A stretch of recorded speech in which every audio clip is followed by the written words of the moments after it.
ನಿನಗಾಗಿ ಭಾಗ 13. ಕೆಲಸದ ಶಾಂತಿ ದಮಯಂತಿಗೆ ಚೆನ್ನಾಗಿ ನಿದ್ರೆ ಬರುವ ಔಷಧಿಯನ್ನು ಕುಡಿಯುವ ಹಾಲಿನಲ್ಲಿ ಹಾಕಿ ಕೊಟ್ಟಿರುತ್ತಾಳೆ. ಅವಳು ತುಂಬ ಅಳುತ್ತಾ ಇರುತ್ತಾಳೆ.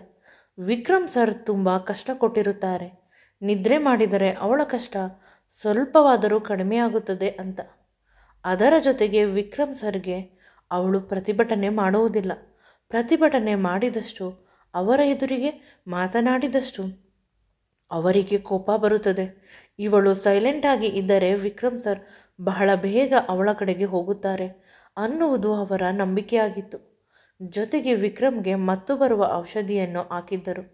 ಅದಕ್ಕೆ ದಮಯಂತಿಯನ್ನು ನೋಡಿದಾಗ ಅವನ ಮನಸ್ಸು ಮರುಗುತ್ತಿತ್ತು. ಅವಳನ್ನು ಮುದ್ದಾಡಬೇಕು ಅನ್ನುವ ಆಸೆ ರಾತ್ರಿ ಪೂರ್ತಿ ಆಗುತ್ತಿತ್ತು. ರಾತ್ರಿ ಪೂರ್ತಿ ಕೆಲಸವಿದೆ, ಟೀ ಫ್ಲಾಸ್ಕಲ್ಲಿ ಹಾಕಿಕೊಡಲು ಕೇಳಿದರು. ಅದೇ ಸಮಯ ಅಂತ ಅವರಿಗೆ ಮತ್ತು ಬರುವ ಔಷಧಿಯನ್ನು ಹಾಕಿದ್ದೆ ಟೀಯಲ್ಲಿ. ಅದರಿಂದ ಸ್ವಲ್ಪ ಅವಳ ಕಡೆ ಗಮನ ಕೊಡಲಿ, ಅವಳಿಗೆ ನೋವು ಮಾಡದೇ ಇರಲಿ. ಅಪ್ಪ ಅವರು ಮನೆಯಲ್ಲಿ ಇದ್ದಾರೆ. ಇಂದು ಇವರು ಕಿರುಚಿದರೆ ದೊಡ್ಡ ರಾದ್ಧಾಂತವಾಗುತ್ತದೆ. ಅಮ್ಮ ಅವರಿಗೆ ಹೆಣ್ಣು ಮಕ್ಕಳೆಂದರೆ ಆಗುವುದಿಲ್ಲ. ಪ್ರತಿ ಹೆಣ್ಣು ಮಕ್ಕಳಿಗೂ ಕಷ್ಟ ಕೊಡುತ್ತಾರೆ. ಅದು ಕೆಲಸದವರಾದರೂ ಸರಿ, ಸೊಸೆಯಾದರೂ ಸರಿ. ಮೊದಲ ಸೊಸೆಯನ್ನು ಏನೂ ಮಾಡಲು ಸಾಧ್ಯವಿಲ್ಲ. ಅವಳು ಅಗರ್ಭ ಶ್ರೀಮಂತರ ಮಗಳು. ಇವರ ಕಂಪನಿಯ ತುಂಬ ಷೇರುಗಳು ಅವಳ ಹೆಸರಿನಲ್ಲಿ ಇದೆ. ಅವಳ ಕೂದಲು ಅಲ್ಲಾಡಿಸಿದರೂ ಇವರ ಬಿಸ್ನೆಸ್ ಲಾಸ್ ಆಗುತ್ತದೆ. ಅಷ್ಟಕ್ಕೂ ಅವಳು ಬೇರೆ ಮನೆಯಲ್ಲಿ ಇರುವುದು, ಇವರ ಜೊತೆಯಲ್ಲಿ ಇಲ್ಲ. ಇವರಿಗೂ ಒಬ್ಬಳು ಮಗಳಿದ್ದಳು. ತುಂಬ ದಿನಗಳಿಂದ ಅವಳು ಕಾಣುತ್ತಿಲ್ಲ. ಯಾವಾಗಲೂ ಅವಳನ್ನು ತುಂಬ ಕಂಟ್ರೋಲ್ ಮಾಡುತ್ತಿದ್ದರು. ಏನಾಯಿತು ಅಂತ ತಿಳಿದಿಲ್ಲ.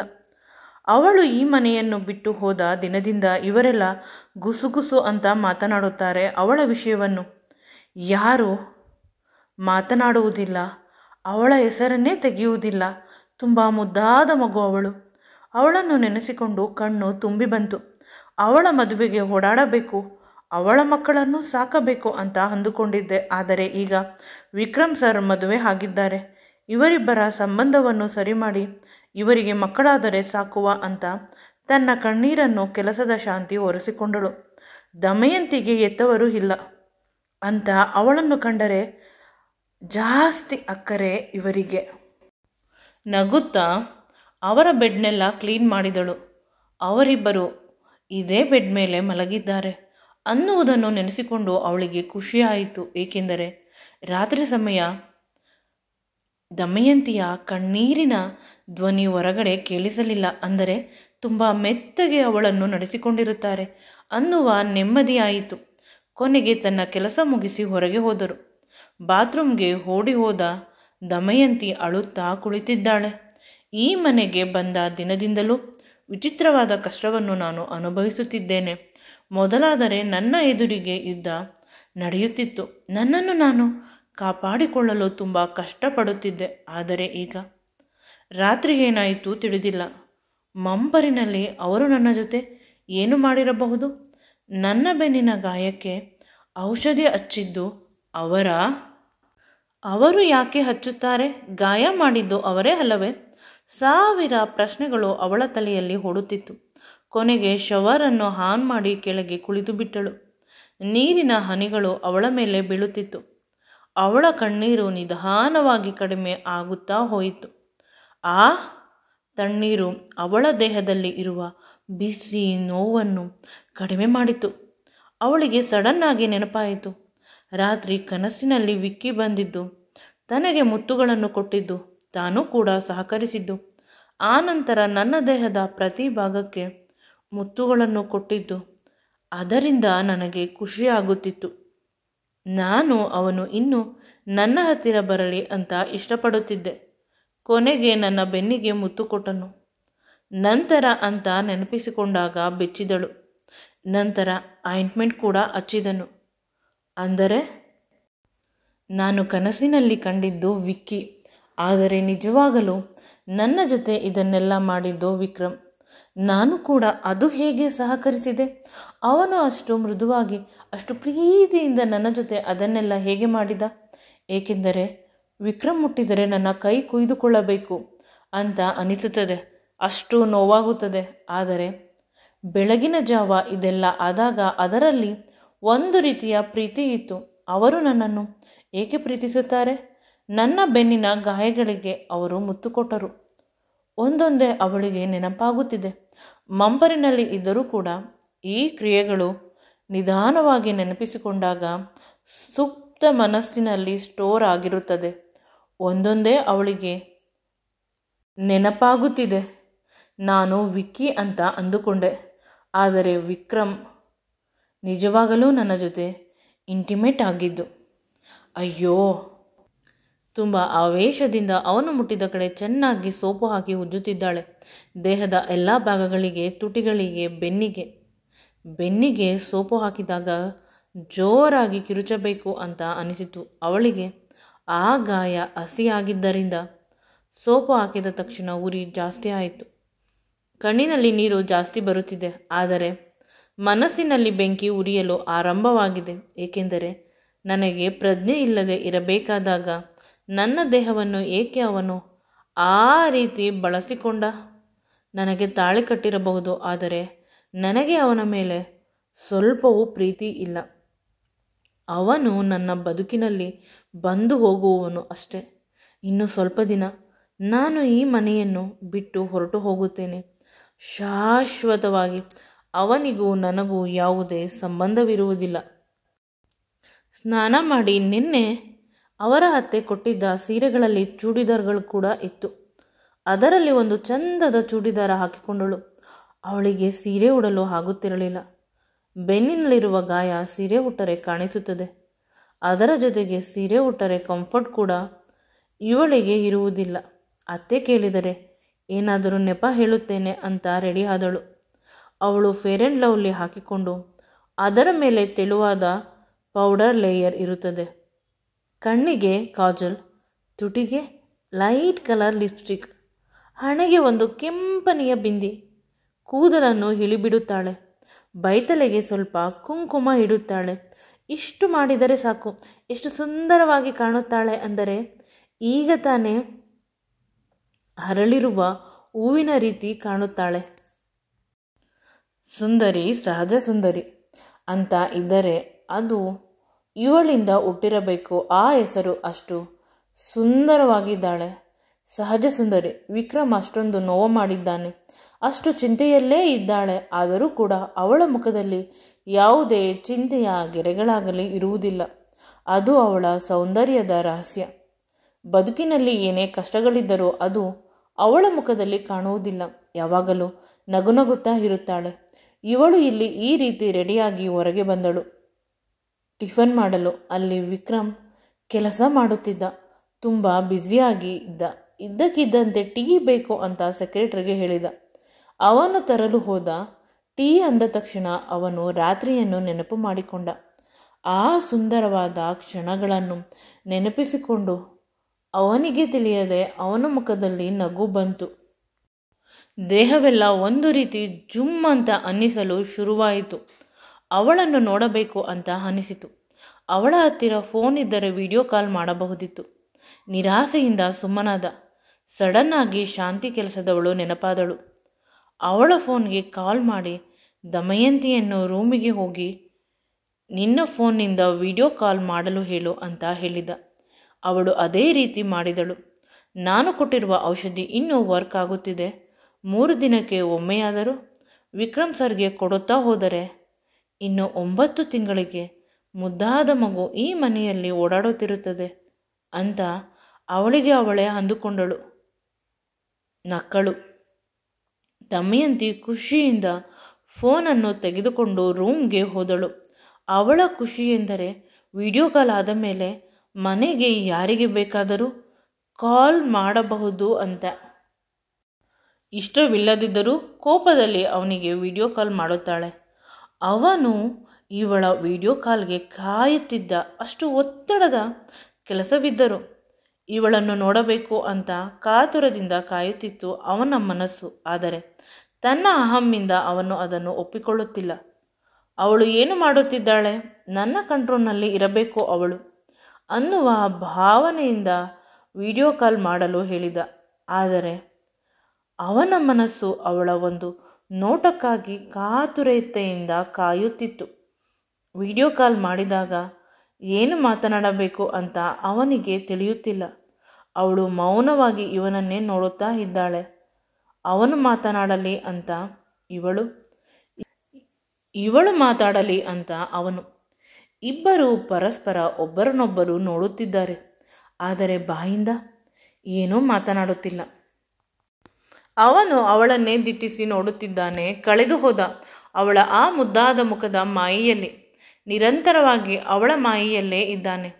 ರಾತ್ರಿಯಿಂದ ನನಗೆ ಏನಾಗಿದೆ ಅಂತ ಅವನಿಗೆ ಅರ್ಥವಾಗುತ್ತಿಲ್ಲ. ಇವನು ದಿಟ್ಟಿಸಿ ನೋಡುತ್ತಿರುವುದರಿಂದ ಅವಳಿಗೆ ನಾಚಿಕೆಯಾಯಿತು. ತಲೆಯನ್ನು ಬಗ್ಗಿಸಿದಳು. ಆಗ ಅವನಿಗೆ ಅನಿಸಿತು, ನನಗೆ ಅವಳ ಮೇಲೆ ಭಾವನೆಗಳು ಶುರುವಾಗಿವೆ ಅಂತ. ಕೋಪದಿಂದ ಹೇಳುತ್ತಾನೆ, ನಿನ್ನನ್ನು ಅಪ್ಪ ಮಾತನಾಡಿಸಬೇಕಂತೆ. ಚೆನ್ನಾಗಿ ರೆಡಿಯಾಗಿ ಹೋಗು. ನನ್ನ ಮೇಲೆ ಯಾವುದೇ ಚಾಡಿ ಹೇಳಬಾರದು. ಹೇಳಿದರೆ ನಿನ್ನ ಚಿಕ್ಕಪ್ಪ ನಿನಗೆ ಜೀವಂತ ಸಿಗುವುದಿಲ್ಲ. ಅಷ್ಟೇ ಅಲ್ಲ, ನಿನ್ನ ಓಡಿ ಹೋಗಿರುವ ಅಕ್ಕನನ್ನು ನೀನು ಜೀವನದಲ್ಲಿ ನೋಡುವುದಿಲ್ಲ. ಆಗ ದಮಯಂತಿ ಕೋಪದಿಂದ, ನಿಜವಾಗಲೂ ನೀನು ಮನುಷ್ಯ ಅಲ್ಲ, ರಾಕ್ಷಸ, ನನ್ನ ಬದುಕನ್ನು ಹಾಳು ಮಾಡಿದ ಪಾಪಿ ಅಂತ ಇನ್ನೂ ಬೈಯುತ್ತಿದ್ದಳು. ಇವನು ಫೋನನ್ನು ಕಟ್ ಮಾಡಿದ. ಆಫೀಸ್ನಲ್ಲಿ ಈ ರೀತಿಯ ಮಾತುಗಳು ಬೇಡ ಅಂತ. ಮೊದಲ ಬಾರಿ ಅವನಿಗೆ ಅವಳ ಮಾತುಗಳಿಂದ ಬೇಸರವಾಯಿತು. ಯಾವಾಗಲೂ ಅವಳು ಬೈದರೆ ಅವನು ನಗುತ್ತಿದ್ದ. ಈಗ ಏಕೆ ಈ ರೀತಿ ಆಗುತ್ತಿದೆ? ವಿಚಿತ್ರವಾಗಿ ನನ್ನ ಭಾವನೆಗಳು ಬದಲಾಗುತ್ತಿದೆ. ಆದರೆ ಯಾವುದೇ ಕಾರಣಕ್ಕೂ ನಾನು ಅವಳನ್ನು ಪ್ರೀತಿ ಮಾಡಬಾರದು. ಪ್ರೀತಿ ಮಾಡಿದರೆ ನನ್ನ ಗುರಿಯನ್ನು ಸಾಧಿಸಲು ಸಾಧ್ಯವಿಲ್ಲ ಅಂತ ಅಂದುಕೊಂಡು ತನ್ನ ಕೆಲಸದಲ್ಲಿ ನಿರತನಾದ. ಆದರೂ ಕೂಡ ಸ್ವಲ್ಪ ಭಯ. ಅಪ್ಪನ ಬಳಿ ಏನಾದರೂ ಚಾಡಿ ಹೇಳಿಬಿಟ್ಟರೆ ಅಂತ. ಅಪ್ಪ ನನ್ನನ್ನು ಸುಮ್ಮನೆ ಬಿಡುವುದಿಲ್ಲ. ಭಯದಿಂದ ತನ್ನ ಕೆಲಸಗಳನ್ನೆಲ್ಲ ಸೆಕ್ರೆಟರಿಗೆ ವಹಿಸಿ ಇವನು ಮನೆಯ ಕಡೆ ನಡೆದ. ಅವಳು ಅಪ್ಪನ ಜೊತೆ ಇರುವಷ್ಟು ಹೊತ್ತು ನಾನು ಅವಳ ಕಣ್ಣ ಎದುರಿಗೆ ಇರಬೇಕು. ಇಲ್ಲವಾದರೆ ನನ್ನ ಮೇಲೆ ಇಲ್ಲಸಲ್ಲದ ವಿಷಯವನ್ನು ಹೇಳಿ ನನ್ನ ಗುರಿ ಸಾಧಿಸಲು ಸಾಧ್ಯವೇ ಇಲ್ಲ. ಆ ರೀತಿ ಮಾಡಿಬಿಡುತ್ತಾಳೆ. ತುಂಬ ವೇಗವಾಗಿ ಮನೆಯ ಕಡೆ ನಡೆದ. ನಂತರ ಅವಳು ವೇಗವಾಗಿ ಚಿಕ್ಕಪ್ಪನಿಗೆ ಕಾಲ್ ಮಾಡಿದಳು. ಈ ಬಾರಿ ಅದೃಷ್ಟದಿಂದ ಚಿಕ್ಕಪ್ಪ ಫೋನ್ ತೆಗೆದುಕೊಂಡರು. ಅಳಲು ಶುರು ಮಾಡಿದಳು. ಆ ಕಡೆಯಿಂದ ಅವರ ಚಿಕ್ಕಪ್ಪ, ಅಳಬೇಡ ಮಗಳೇ, ಏನಾಯಿತು ಹೇಳು. ನಿನ್ನನ್ನು ಚೆನ್ನಾಗಿ ನೋಡಿಕೊಳ್ಳುತ್ತಿಲ್ಲವೇ? ಊಟ ಹಾಕುತ್ತಿಲ್ಲವೇ? ಬಟ್ಟೆ ಕೊಡುತ್ತಿಲ್ಲವೇ? ಈ ರೀತಿ ಮಾತುಗಳನ್ನು ಕೇಳಿದರು. ಇಲ್ಲ ಚಿಕ್ಕಪ್ಪ, ಇಲ್ಲಿ ತಿನ್ನಲು ತುಂಬ ಇದೆ. ಚಂದ ಚಂದದ ಬಟ್ಟೆಗಳನ್ನು ಕೊಡುತ್ತಿದ್ದಾರೆ. ಆದರೆ ನನಗೆ ನೀವು ಮತ್ತು ಅಕ್ಕ ನೆನಪಾಗುತ್ತಿದ್ದೀರಾ. ನಿಮ್ಮನ್ನು ನಾನು ಮರೆತು ಇರಲು ಸಾಧ್ಯವಾಗುತ್ತಿಲ್ಲ. ಈ ಮದುವೆ ಕೂಡ ಆಕಸ್ಮಿಕವಾಗಿ ಆಯಿತು. ನಾನು ನಿಮ್ಮನ್ನು ಒಂದು ಸಲ ಮಾತನಾಡಿಸಬೇಕು ಅಂತ ಅಳುತ್ತಿದ್ದೆ. ಆಗ ಚಿಕ್ಕಪ್ಪ ಹೇಳಿದ ಮಾತಿಂದ ನಾನು ನಿಂತಿರುವ ನೆಲ ಕುಸಿಯಬಾರದೆ ಅಂತ ಅನಿಸಿತು. ಇಲ್ಲಿ ಬಂದು ಏನು ಮಾಡುತ್ತೀಯ ಮಗಳೇ? ಮೂರ್ಖಲು ಮನೆ. ಯಾವಾಗಲೂ ನಿನ್ನನ್ನು ಬೈಯುವ ಚಿಕ್ಕಮ್ಮ. ಊಟಕ್ಕೂ ಬಟ್ಟೆಗೂ ಕೂಡ ಇಲ್ಲಿ ಕಷ್ಟ ಅನುಭವಿಸುತ್ತೀಯ. ನಿನ್ನ ಚಿಕ್ಕಮ್ಮ ಚೆನ್ನಾಗಿ ಮನೆಕೆಲಸ ಮಾಡಿಸಿ ಅವಳು ರಾಣಿಯ ರೀತಿ ಕುಳಿತುಕೊಳ್ಳುತ್ತಾಳೆ. ಒಂದೇ ಕ್ಷಣ ನಿನ್ನನ್ನು ನೆಮ್ಮದಿಯಾಗಿ ಇರಲು ಬಿಡುವುದಿಲ್ಲ. ಅಷ್ಟೇ ಏಕೆ, ನಿನ್ನ ಮದುವೆ ಅವಳು ಇನ್ನೊಂದು ಹುಡುಗನ ಜೊತೆ ಯಾವುದೇ ಕಾರಣಕ್ಕೂ ಮಾಡಿಸುವುದಿಲ್ಲ. ಮನೆ ಕೆಲಸಕ್ಕೆ ನೀನು ಇರಲಿ ಅಂತ ನಿನ್ನನ್ನು ಇಟ್ಟುಕೊಂಡು ನಿನ್ನ ಜೀವನವನ್ನು ಹಾಳು ಮಾಡಬೇಕು ಅಂತ ಅಂದುಕೊಂಡಿದ್ದಳು. ಆದರೆ ಅದೃಷ್ಟದಿಂದ ವಿಕ್ರಮ್ ಸರ್ ನಿನ್ನನ್ನು ಮದುವೆಯಾಗಿ ಒಂದು ಹೊಸ ಬದುಕನ್ನು ಕೊಡುತ್ತಿದ್ದಾರೆ. ಅವರು ಹೇಳಿದ ಹಾಗೆ ಕೇಳು. ಅವರಿಗೆ ನೀನು ಎಷ್ಟು ಕೃತಜ್ಞತೆ ಹೇಳಿದರೂ ಕಡಿಮೆ. ಅವರು ನಿನ್ನ ಪಾಲಿನ ದೇವರು. ಅವರು ಅಷ್ಟು ಶ್ರೀಮಂತರು, ಅಷ್ಟೊಂದು ಓದಿದ್ದಾರೆ. ಆದರೂ ಕೂಡ ಅವರು ನಿನ್ನನ್ನು ಒಪ್ಪಿಕೊಂಡು ಮದುವೆಯಾಗಿ ತಮ್ಮ ಹೆಂಡತಿ ಅಂತ ಒಪ್ಪಿಕೊಂಡಿದ್ದಾರೆ. ಅದರಿಂದ ನನಗೆ ತುಂಬ ಖುಷಿಯಾಗುತ್ತಿದೆ ನೆನೆಸಿಕೊಂಡರೆ ಅದನ್ನು. ನನ್ನ ಅಣ್ಣನ ಮಗಳು ಶ್ರೀಮಂತರ ಮನೆಯ ಸೊಸೆ ಅಂತ. ಮೊನ್ನೆ ನಿಮ್ಮ ಮನೆಗೆ ಬಂದಾಗ ವಿಕ್ರಮ್ ಸರ್ ನಿನ್ನನ್ನು ತುಂಬ ಚೆನ್ನಾಗಿ ನೋಡಿಕೊಳ್ಳುತ್ತೇನೆ ಅಂತ ಹೇಳಿದರು. ಆವಾಗಿಂದ ನನಗೆ ನಿನ್ನ ಮೇಲೆ ಯೋಚನೆ ಇಲ್ಲ. ನನಗೆ ಬರುವ ಪೆನ್ಷನ್ ಕಡಿಮೆ. ಈಗ ಕಾಯಿಲೆಗಳು ಜಾಸ್ತಿ ಆಗಿದೆ. ಔಷಧಿಗೆ ಊಟಕ್ಕೆ ದುಡ್ಡು ಸಾಕಾಗಿಲ್ಲ ಅಂತ ಹೇಳಿದಾಗ ಅವರು ತಿಂಗಳು ನಿಮಗೆ ಬೇಕಾದಷ್ಟು ದುಡ್ಡನ್ನು ಕಳಿಸುತ್ತೇನೆ ಅಂತ ಹೇಳಿದ್ದಾರೆ. ನಮ್ಮ ಮನೆ ತೀರಾ ಹಳೆದು, ಚೆನ್ನಾಗಿರುವ ಮನೆಯನ್ನು ತೆಗೆದುಕೊಡುತ್ತೇನೆ ಅಂತ ಕೂಡ ಹೇಳಿದ್ದಾರೆ. ಅವರು ಹೇಳಿದ್ದು ಇಷ್ಟೇ ಮಗಳೇ, ನಿಮ್ಮ ಮಗಳು ಆಕಸ್ಮಿಕವಾಗಿ ನನ್ನನ್ನು ಮದುವೆ ಆಗಿದ್ದರಿಂದ ಇನ್ನೂ ಕೂಡ ನನ್ನನ್ನು ಒಪ್ಪಿಕೊಂಡಿಲ್ಲ. ಅವಳಿಗೆ ಸ್ವಲ್ಪ ಬುದ್ಧಿ ಹೇಳಿ ಅಂತ. ನನ್ನ ಮೇಲೆ ಆಣೆ ಅಂತ ಚಿಕ್ಕಪ್ಪ ಹೇಳಿದರು. ನೀನು ವಿಕ್ರಮ್ ಸರ್ ಹೇಳಿದ ಹಾಗೆ ಕೇಳಬೇಕು. ಅವರು ಕೇವಲ ನಿನ್ನನ್ನು ಮಾತ್ರವಲ್ಲ, ನಮ್ಮನ್ನು ಕೂಡ ಚೆನ್ನಾಗಿ ನೋಡಿಕೊಳ್ಳುತ್ತಿದ್ದಾರೆ. ಅವರು ನಮ್ಮ ಪಾಲಿನ ದೇವರು ಅಂತ ನನಗೆ ಚಿಕ್ಕಪ್ಪ ವೇದವಾಕ್ಯ ಹೇಳಿದರು. ಚಿಕ್ಕಪ್ಪನ ಈ ಮಾತುಗಳನ್ನು ಕೇಳುತ್ತಾ ನನ್ನ ಕಣ್ಣಿನಲ್ಲಿ ಕಣ್ಣೀರು ಬರಲು ಶುರುವಾಯಿತು. ಅವರ ಅವಶ್ಯಕತೆಗಳನ್ನು ಪೂರೈಸಿದರು ಅಂತ ನಾನು ಇವರ ಜೊತೆ ಅಡ್ಜಸ್ಟ್ ಮಾಡಿಕೊಳ್ಳಬೇಕು ಅಂತ ಹೇಳುತ್ತಿದ್ದಾರೆ. ಚಿಕ್ಕಮ್ಮನಿಗೂ ಮತ್ತು ಇವರಿಗೂ ಅಂತ ವ್ಯತ್ಯಾಸವಿಲ್ಲ. ಒಮ್ಮೊಮ್ಮೆ ಚಿಕ್ಕಪ್ಪನ ಅಸಹಾಯಕತೆ ಅಥವಾ ಅವರಿಗೂ ವಯಸ್ಸಾಯಿತು, ಅವರು ಎಷ್ಟು ದಿನ ಇರುತ್ತೇನೋ, ಇವಳು ಬಂದರೆ ಇವಳನ್ನು ಏನು ಮಾಡುವುದು ಅಂತ ನಾನು ಅವರಿಗೆ ಭಾರ ಆಗಿದ್ದೇನೆ. ಸರಿ ಚಿಕ್ಕಪ್ಪ ಅಂತ ಹೇಳಿ ಫೋನನ್ನು ಕಟ್ ಮಾಡಿದೆ. ವಿಕ್ಕಿ ನೆನಪಾದ. ಅವನಿಗೆ ಫೋನ್ ಮಾಡಿದರೆ ನಾಟ್ ರೀಚಬಲ್ ಬರುತ್ತಿದೆ. ಪದೇ ಫೋನ್ ಮಾಡಿದೆ. ಕೊನೆಗೆ ಅಳು ಬಂತು. ಅವನ ಪ್ರಾಣ ಸ್ನೇಹಿತ ರಾಹುಲ್ ಇದ್ದ. ಅವನಿಗೆ ಕಾಲ್ ಮಾಡಿದರೆ ಅವನು ತುಂಬ ಅರ್ಜೆಂಟ್ ಕೆಲಸವಿದೆ ಅಂತ ಅವರ ಅಪ್ಪನ ಜೊತೆ ಫಾರಿನ್ಗೆ ಹೋಗಿದ್ದಾನೆ. ಫೋನ್ ಮಾಡಿದ್ದಾಗ ನಿನ್ನ ಬಗ್ಗೆ ಕೇಳಿದ್ದ. ನೀನು ಚೆನ್ನಾಗಿದ್ದೀಯಾ ಅಂತ ಕೇಳಿದ. ಅದು ಅಂತ ನಾನು ತಡವರಿಸಲು ಆರಂಭಿಸಿದೆ. ಅಷ್ಟರಲ್ಲಿ ಫೋನ್ ಕಟ್ಟಾಯಿತು. ನೋಡಿದರೆ ಚಾರ್ಜ್ ಇಲ್ಲ. ಚಾರ್ಜ್ ಹಾಕಲು ತುಂಬ ಪ್ರಯತ್ನಿಸಿದೆ, ಆದರೆ ರೂಮಿನಲ್ಲಿ ಇರುವ ಯಾವ ಚಾರ್ಜರ್ ಕೂಡ ವರ್ಕ್ ಆಗುತ್ತಿಲ್ಲ. ನನ್ನ ಹಣೆಬರವೇ ಚೆನ್ನಾಗಿಲ್ಲ ಅಂತ ಅಂದುಕೊಂಡೆ. ಅಷ್ಟರಲ್ಲಿ ಶಾಂತಿ ಅಕ್ಕ ಬಂದರು. ಅವರಿಗೆ ಅವರ ಫೋನನ್ನು ಕೊಟ್ಟೆ. ಏನಾಯಿತು, ಯಾಕೆ ಇಷ್ಟು ಬೇಸರದಲ್ಲಿ ಇದ್ದೀರಾ? ವಿಕ್ರಮ್ ಸರ್ ಫೋನ್ ಮಾಡಿದ್ದರು.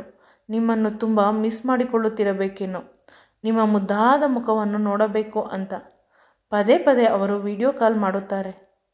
ಒಂದು ಫೋನ್ ತೆಗೆದುಕೊಂಡು ಬಿಡಿ ಅಂತ ಹೇಳುತ್ತಾಳೆ. ಎಲ್ಲ ವಿಷಯ ಗೊತ್ತಿದ್ದು ನೀವು ಹೀಗೆ ಹೇಳುತ್ತೀರಲ್ಲ ಅಂತ ಅಸಹಾಯಕವಾಗಿ ಅವರ ಕಡೆ ನೋಡಿದೆ. ಆಗ ಅವರು ನಗುತ್ತಾ ಮೆತ್ತಗೆ ನನ್ನ ಕೆನ್ನೆಯನ್ನು ಗಿಲ್ಲಿ ಹೊರನಡೆದರು. ನನ್ನ ತಲೆ ನೋವಿನಿಂದ ಸಿಡಿಯುತ್ತಿತ್ತು. ದಾರಿ ಕಾಣುತ್ತಿಲ್ಲ. ಈ ವಿಡಿಯೋ ನಿಮಗೆ ಇಷ್ಟವಾಗಿದ್ದಲ್ಲಿ ನನ್ನ ಚಾನಲನ್ನು ಲೈಕ್ ಮಾಡಿ, ಶೇರ್ ಮಾಡಿ ಮತ್ತು ಸಬ್ಸ್ಕ್ರೈಬ್ ಮಾಡಿ. Thank you.